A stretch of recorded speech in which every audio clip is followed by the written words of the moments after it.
الشابتر الثالث، تنمية العادات العقلية الإيجابية. كيفاش؟ قلنا الخطوة الأولى في الفيديو الأول كانت هي تعرف القوة ديال أفكارك، كيفاش كتأثر على العواطف والأفعال ديالك. وإلا فهمتي هذه الخطوة كندوزو للخطوة الثانية اللي شفنا في الفيديو الثاني، واللي هي تتعرف وتحارب أنماط التفكير السلبي. سير معايا دقة دقة. لوم النفس بأنك فاشل، داكشي ما تبقاش تقولو لراسك. الخطوة الثالثة اللي هي موضوع الشابتر الثالث ديالنا، اللي هي تنمي العادات العقلية الإيجابية.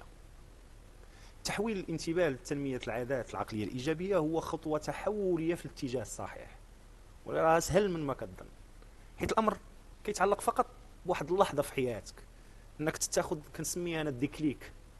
كتوعى كتقول انا دابا بكل الوعي ديالي كنتاخذ قرار واعي بالتغيير وبالالتزام بهذا التغيير.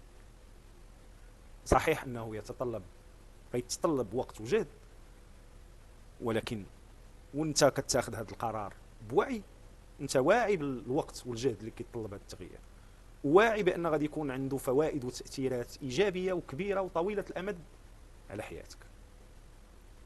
بدأ بتبديل الافكار الخايبه ولا السيئه بافكار ايجابيه. ماشي يعني هذا انك تهرب من الواقع ومن المشاكل، لا، هذا يعني انك تواجهها بعقليه اكثر تفاؤل وايجابيه. بحالاش؟ غتقول لي بحالاش؟ غادي نقول لك مولاي ما تبقاش تقول لراسك ما نقدرش ندير هذه الحاجه.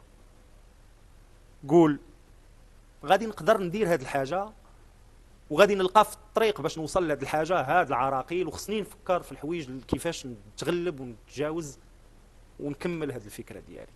يعني فقط غير الرؤيه ديال طريقه العقل ديالك، قول له انت قادر على فعل الشيء. وهذه عاده الا ولات عندك ديما، الا ما بقيتيش تقول لا ما نقدرش ورومبلاسيتيها غير بالنقدر، واخا صعيب الحال انا غادي نلقى حلول، غادي نلقى طرق، غادي نلقى منين ندوز، انا بحال الماء واخا نتحبس هنا غادي نلقى طريق وغادي نلقى شق وغادي نتبع الطريق ديالي وغادي نهرس الصخر. غادي نلقى طريقه باش نكمل.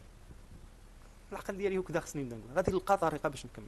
ما تقدرش تمشي للقمر، نقدر نمشي ليه واخا ما عارفش دابا كيفاش غنمشي ليه، ولكن نقدر نمشي ليه وغادي نلقى الطريقه باش نمشي ليه. مثلا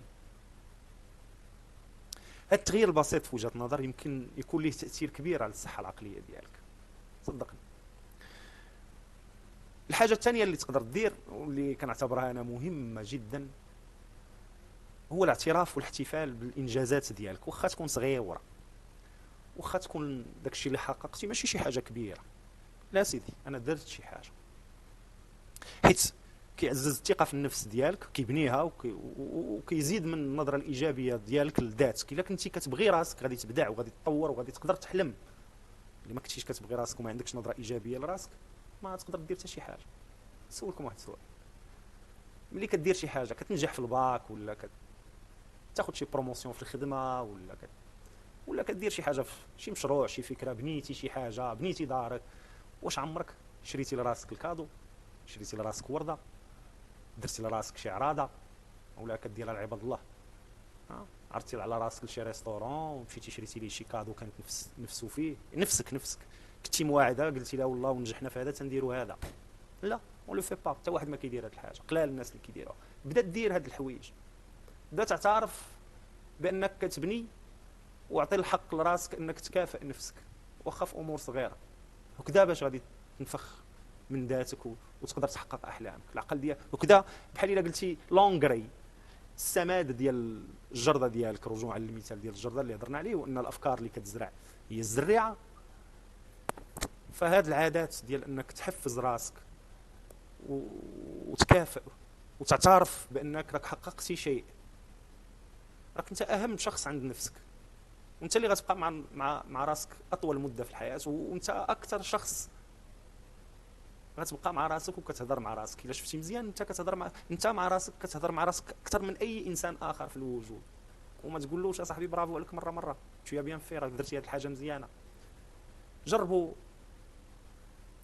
تحيطوا نفسكم بالايجابيه، بدا براسك وغتشوف بان الناس غتعترف كيفاش انت مع راسك ما كتقولش لراسك لا ترى الجانب المملوء من اي كاس، ما كتشوفش الجزء العامر من الكاس، ديما كان عينينا مع الجزء الخاوي من الكاس. لا، الكاس راه فيه شي حاجه ممكن نبداو منها، واخا تكون جغيمه صغيره، واخا تكون رشفه ماء. احط راسك بالايجابيه، دور راسك بالايجابيه. والايجابيه كتشمل ماشي غير الافكار بوحدها وانك تثق في نفسك وهذا الجانب غنشوفوه بدقه من بعد. ان تحيط نفسك بالايجابيه، وكتشمل كذلك الناس تكون ايجابيه، البيئه اللي انت فيها تكون ايجابيه، باش تعيش تجارب ايجابيه تكون عندها معنى مايننج، وترفع من معنوياتك وتعطيك ذوق لهذه الحياه. البيئه، العلاقات، الناس والتجارب امر مهم، امر مهم ان تحيط نفسك بالايجابيه. اللي كيقول لك انت فاشل ما تبقاش تهضر معاه، ما تبقاش تعمر به راسك، حيدو من الكارت المير ديالك. هذاك سم غادي يقتلك، ما يحفزكش، يحبطك، ما تسمعلوش. واللي كيقول لك راه غتنجح صدقوا واخا يكون كذاب، كذب على راسك، غتنجح. انا كنفضل نصدق بانني غننجح نصدق الغير بانني راه غنفشل ولا راسي. دونك الفكره من هذا الفيديو الثالث هو انك من بعد الخطوه الاولى ديال تعرف القوه ديال الافكار ديالك، الخطوه الثانيه تحارب انماط التفكير السلبي، الخطوه الثالثه واللي هي مهمه تعطي فرصه للجرده ديالك هي انك تنمي العادات العقليه الايجابيه. يعني دير لونغريل، تجيب السماد باش دوك الافكار الايجابيه تزيد. عن طريق ماذا؟ عن طريق تبديل الافكار السلبيه بافكار ايجابيه. اصلا نغير طريقه التحدث مع العقل ديالي، ما نبقاش نقول ما نقدرش وما نعرفش وما يمكنش وما غيخليونيش. هاد ما ولا خصهم يسقطوا من القاموس اللغوي ديالك، وخصك تعوضهم بكلمات ولا بجمل محفزه للعقل ديالك. خصني نلقى الطريقه باش نوصل لهذا الهدف، خصني نلقى كيفاش نوصل لهذه النتيجه، خصني نلقى كيفاش نحقق هذا المشروع. انا مهندس حياتي، وكذا كتبدا الامور. وما نساوش اهم حاجه في الفيديو، تهلا في راسك، كافئوا، شجعوا، حفزوا، شري له هدايا، برع راسك، اعترف بالانجازات ديالك، وكذا باش غادي تخلق ظروف انك تحكم في الافكار ديالك وفي العقل ديالك، وتستغل القوه ديالو باش تعاود التشكيل ديال الواقع ديالك اللي كتعيش فيه. الى الفيديو الرابع، الى هناك. ما تنساوش تبارطاجيو كيف العاده لتعم الفائده للجميع. معكم يوسف، تشاو.